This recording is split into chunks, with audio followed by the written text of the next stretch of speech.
अनपढ़ देवरानी। आज मोनिका 2 महीने की बीमारी की छुट्टी के बाद पहली बार ऑफिस जा रही थी। मोनिका की देवरानी वंदना ने अपने हाथों से मोनिका के लिए टिफ़िन तैयार किया था। वह किचन से बाहर आते हुए बोली, भाभी आपका टिफ़िन, और मोनिका के करीब पहुंची तो मोनिका उसे गले लगा लिया। मोनिका की आंखों से आंसुओं की धारा बह निकली। उसके दिमाग पर अतीत की यादें चल रही थीं। कैसे छोटे से गांव से माया नगरी मुंबई के पोश इलाके में बहू बनकर आने वाली वंदना के लिए उसने ससुराल की राह पहले दिन से ही कठिनाइयों से भर दी थी। शादी के बाद अपनी इकलौती जेठानी के पैर छूने के लिए झुकी तो मोनिका पीछे हटते हुए बोली, ओह व्हाट इज़ दिस, ये किस ज़माने में जी रही है गवार कहीं की। आजकल कोई पैर छूता है क्या? ये हाई टेक युग है, हाय हेलो और हग करने का ज़माना है। लगता है ये लड़की पढ़ी लिखी नहीं है। फिर तो भाभी से गले मिल लो वंदना, अजीत ने हंसते हुए कहा। वंदना आगे बढ़ी तो मोनिका ने नाक सिकोड़ते हुए कहा, बस बस दूर से ही नमस्कार कर दो, मैं मान लूँगी। वंदना दोनों हाथ जोड़कर नमस्कार कर आगे बढ़ गई थी। शादी के पहले दिन से ही जेठानी मोनिका का पारा 7वें आसमान पर चढ़ा हुआ था। हाई टेक सिटी मुंबई की गलियों में बचपन बिताने वाली मोनिका को किसी ठेठ गांव की लड़की बतौर अपनी देवरानी बिल्कुल पसंद नहीं थी। मोनिका ने अपने देवर अजीत की शादी अपने मामा की इकलौती बेटी लवलीना से करवाने के लिए बहुत हाथ पैर मारे थे, परंतु अजीत ने उसकी एक न सुनी थी। लवलीना मॉडलिंग करती थी और शहर के स्थानीय फैशन शोज में नियमित रूप से शरीक होती थी। फैशन शोज के लिए वह देश के अन्य शहरों में भी अक्सर जाती थी। लवलीना का ताल्लुक हाई फाई सोसाइटी में था। जुहू स्कीम इलाके में स्टार बेटे बेटियों के साथ स्वच्छ जीवन का लुत्फ उठाने वाली लवलीना फिल्मों में भी अपना नसीब आजमा रही थी। मोनिका किट्टी पार्टियों, शॉपिंग व पिकनिक की ज़बरदस्त शौकीन थी। वह चाहती थी कि उसके परिवार में ऐसी ही कोई मॉडर्न लड़की आए ताकि जेठानी देवरानी में बेहतर तालमेल बना रहे। परंतु जब अजीत ने देहाती लड़की से विवाह कर लिया तो मोनिका के तमाम ख्वाब पत्थर से टकराए शीशे की भांति टूट गए, चकनाचूर हो गए। वह जल भुनकर राख हो गई। अजीत मेडिकल का छात्र था। जब वह MBBS के अंतिम वर्ष में पढ़ाई कर रहा था तब अपने मित्र सुमित के विवाह में शरीक होने उसके गांव गया था। वह पहली बार किसी गांव में गया था। पर्वतों की तलहटी में बसे इस गांव के प्राकृतिक सौंदर्य को देखकर अभिजीत को पहली नज़र में ही इस गांव से प्यार हो गया था। गांव के चारों ओर आच्छादित हरियाली, दूर दूर तक लहराते हरे भरे खेत, खेतों में फुदकती चिड़िया, हरे भरे घने वृक्षों पर कलरव करते बिहग और उनकी छाँव के नृत्य करते अमराइयों में कूकती कोयल आदि ने अजीत को इतना प्रभावित किया कि वह शादी के बाद भी कई दिनों तक अपने दोस्त के घर पर ही रुक गया था। अपने दोस्त के विवाह में भी अजीत ने वंदना को देखा था। विवाह के 2 दिन पूर्व आयोजित संगीत संध्या में उसने वंदना को गाते और नृत्य करते हुए पहली बार देखा था। संगीत संध्या की रात को नींद ने अजीत की आंखों से किनारा कर लिया। रात भर उसकी आंखों के सामने वंदना का चेहरा ही घूम रहा था। उसे लगा कि अब उसकी तलाश पूरी हो गई है। उसके दिमाग में जीवन साथी की जो तस्वीर थी उसी के अनुरूप वंदना थी। सुमित के विवाह के बाद अजीत ने वंदना के बारे में छानबीन करना शुरू कर दिया। उसके प्रवीण के पिता शिवशंकर प्रसाद से इस बारे में पूछा तो उन्होंने बताया, बेटा, वंदना पंडित राम प्रसाद की बड़ी कन्या है। वे सेवानिवृत्त अध्यापक हैं जो 2 वर्ष पहले ही सेवानिवृत्त हुए हैं। घर की गरीबी के कारण वंदना ने कक्षा 10वीं कर स्कूल को अलविदा कह दिया था।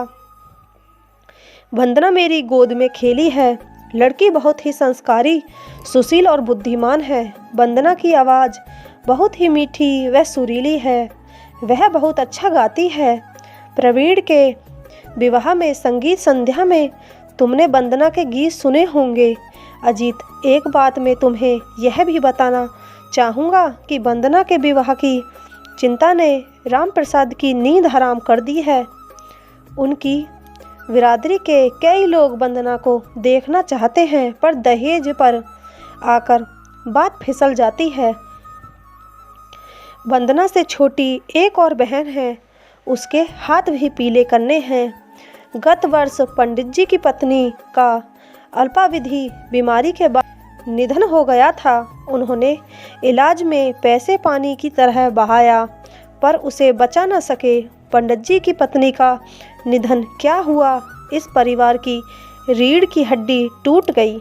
शिवशंकर प्रसाद ने अजीत के कंधे पर हाथ रखते हुए कहा, बेटे अजीत, पंडित जी मेरे बहुत अच्छे मित्र हैं। उनकी दोनों बेटियां सुंदर, सुशील और संस्कारी हैं। अगर वंदना तुम्हें पसंद है और उसे अपना जीवन साथी बनाना चाहते हो तो मुझे पंडित जी से बात करने में प्रसन्नता होगी। शिवशंकर प्रसाद की बातों से अजीत के मन में लड्डू फूट रहे थे। वह जल्दी से जल्दी मुंबई जाकर इस संबंध में अपने माता पिता से बात करना चाहता था। शिवशंकर ने अल्प विराम के बाद कहा, बेटा, कोई निर्णय लेने से पहले अपने माता पिता से एक बार बात जरूर कर लेना। हो सके तो उन्हें एक बार यहाँ लेकर आ जाना। जरूर अंकल, मैं कोई निर्णय लेने से पूर्व माता पिता से ज़रूर बात करूँगा और मुझे पूरा विश्वास है कि मेरी पसंद ही मेरे माता पिता की पसंद होगी। अंकल, वंदना तो मुझे पहली नज़र में ही पसंद आ गई है। मैं ऐसी ही लड़की को अपनी जीवन संगनी बनाना चाहता हूँ, जिसका मन स्वच्छ कांच की तरह पारदर्शक हो, जिसके आर पार सहज देखा जा सकता है। वंदना का मन ताल के स्वच्छ जल की तरह निर्मल है, जिसके भीतर सहजता से झांक कर तल को देखा जा सकता है। अंकल, सुमित के विवाह के दौरान हमारी कई बार मुलाकातें हो चुकी हैं। मैं कल ही मुंबई जा रहा हूँ। आप चाहें तो वंदना के पापा से बात कर सकते हैं। अजीत उत्साहित होकर बोल रहा था। ठीक है, मैं कल ही पंडित जी से बात कर लेता हूँ, शिवशंकर ने कहा। अजीत ने मुंबई पहुंचकर जब अपने मम्मी पापा और भैया भाभी से इस बारे में बात की तो मोनिका भाभी क्रोधित हो गईं। उन्होंने नाराज़गी व्यक्त करते हुए कहा, अरे अजीत, मैंने तो लवलीना से तुम्हारे लिए बात कर रखी है। मुंबई जैसे शहर में गांव की अनपढ़ और गंवार लड़की लाकर समाज में हमारी नाक कटवाओगे क्या? अरे भाभी, मैंने आपसे पहले ही कह दिया था ना कि मुझे लवलीना पसंद नहीं है। मेरी और उसकी सोच में ज़मीन आसमान का अंतर है। भाभी, मैं सीधा साधा लड़का हूँ, जबकि लवलीना हाय फाय। अजीत मुस्कुराते हुए और कुछ कहने जा रहा था, मगर मोनिका ने अजीत की बात काटते हुए कहा, क्या बुराई है लवलीना में? दिखने में किसी हीरोइन से कम नहीं है। अच्छी पढ़ी लिखी है, ऊंचे खानदान की है, हाई सोसाइटी से ताल्लुकात रखती है। भैया, तुम्हें ऐसी लड़की दिन में चिराग लेकर ढूंढने से भी नहीं मिलेगी। कहते हुए मोनिका मुंह फुलाकर बैठक से चली गई। अरे भाई, उसे अपनी पसंद की लड़की से शादी करने दो ना। तुम अपनी पसंद उस पर क्यों थोप रही हो? अजीत के बड़े भाई रोहन ने मोनिका को समझाते हुए कहा, लेकिन तब तक मोनिका अपने कमरे में जा चुकी थी। 2 ही दिनों बाद अजीत अपने माता पिता को लेकर वंदना के गांव पहुंच गया। वंदना सभी को पसंद आ गई। अजीत की मम्मी ने तो वंदना के हाथ में शकुन भी दे दिया। चट मंगनी और पट विवाह हो गया। मोनिका की नाराजगी के बावजूद वंदना इस घर की बहू बनकर आ गई। वंदना को विवाह के पहले दिन से ही अपनी जेठानी मोनिका की नाराजगी का शिकार होना पड़ा था। वह बात बात पर वंदना पर ताने कसती थी, लेकिन वंदना ने मानो विनम्रता का चोगा पहन लिया था। वह मोनिका के तानों पर चूं तक न करती, चुपचाप सहन करती रही। वंदना जानती थी कि शब्द से शब्द बढ़ता है, सो उसके लिए इस वक्त खामोश रहना ही उचित है। उसे विश्वास था कि समय सदैव एक समान नहीं रहता है, यह परिवर्तनशील है। एक दिन उसका भी वक्त बदलेगा। समय बीत रहा था। मोनिका एक सरकारी बैंक में नौकरी करती थी, सो वह हमेशा अपना टिफ़िन खुद बनाकर सुबह 9 बजे अपनी स्कूटी से बैंक चली जाती थी और शाम को 5 बजे के आसपास लौटती थी। वंदना से मोनिका इस कदर नाराज़ थी कि वह उसके हाथ की चाय तक नहीं पीती थी। मोनिका के बैंक जाने के बाद ही वंदना का किचन में प्रवेश होता था। वंदना के सास ससुर मोनिका के तेज तर्रार स्वभाव से भली भांति परिचित थे, सो वे हमेशा खामोश ही रहते थे। सब कुछ ठीक चल रहा था, पर किसी को क्या पता था कि कोई अनहोनी उनके दरवाजे पर जल्दी ही दस्तक देने वाली है। एक दिन शाम को बैंक से लौटते वक्त किसी टेम्पू ने मोनिका की स्कूटी को पीछे से जोर से टक्कर मार दी।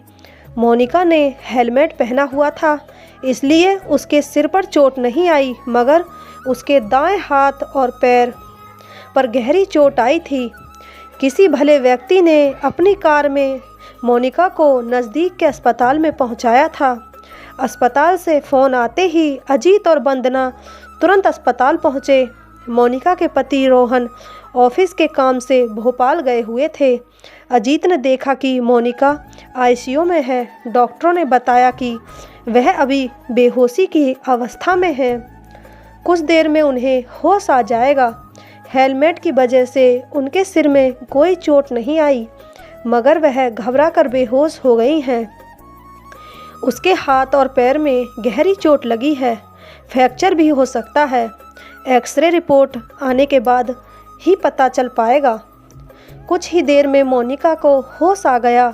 डॉक्टर ने अजीत को इशारे से अंदर बुलाया। अजीत ने मोनिका को बताया कि वे बिल्कुल न घबराएं, उनके हाथ और पैर में ही चोट लगी है, सिर में कहीं चोट नहीं आई है।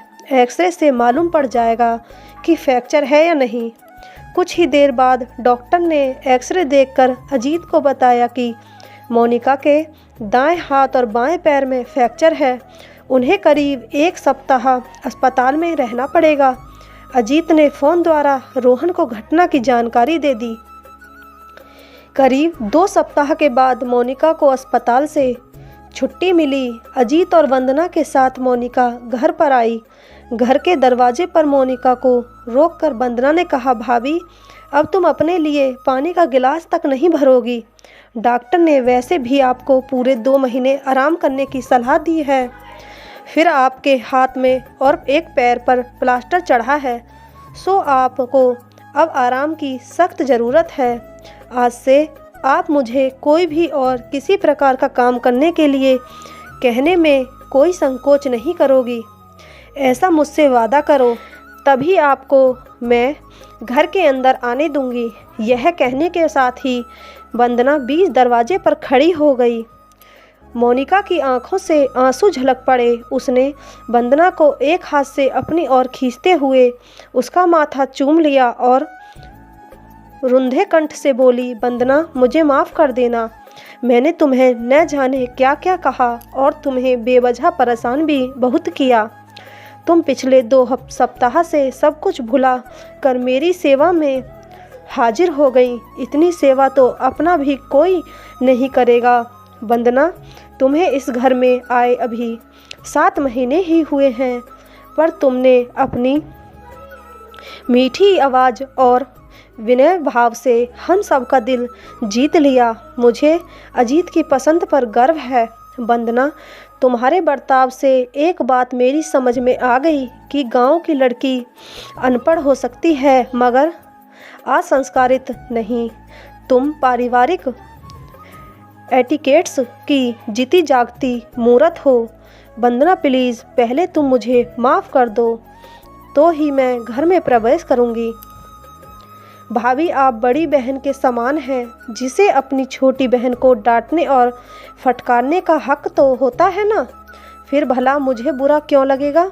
आप माफ़ी की बात करके मुझे शर्मिंदा ना करें, यह तो आपका विनय है भाभी। कहते हुए वंदना ने अपनी जेठानी को बाहों में भर लिया। अरे भाई, देवरानी और जेठानी की डायलॉग बाजी खत्म हो गई हो तो हम अंदर चलें क्या? मुझे और अजीत को जोर से भूख लगी है। दरवाजे के बाहर खड़े रोहन ने अजीत की ओर देखकर मुस्कुराते हुए कहा। हाँ हाँ भाई साहब, ख़त्म हो गई है हमारी डायलॉग बाजी।